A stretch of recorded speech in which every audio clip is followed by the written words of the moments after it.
How to do a green screen in CapCut. Hey everyone, it's me Jessica from Create, Login and Delete. So let's get started with the tutorial. First of all you have to do is open the CapCut and start a new project, import the videos, and once you have imported the video on your timeline, all you have to do is tap on the video timeline option available there. If you do not tap on it, then you won't get to see other editing options available on your CapCut. So simply tap on it and scroll and tap on the remove BG as in remove background option available there. Now once you tap on it, you'll get to see auto removal option available there. Simply tap on it and it might take few seconds for CapCut to analyze your background and remove it. So wait for a few seconds. So now once your background has been completely removed, let's simply go back to the editing section again.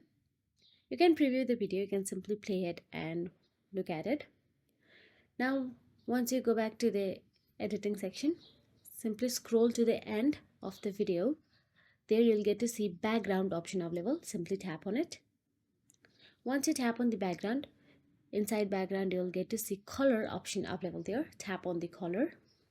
Now here inside the color, all you have to do is choose for the green color, which will make your video look like a green screen, and that is it. Now play it. If you found this video helpful, please like, share and subscribe, and thank you so much for watching.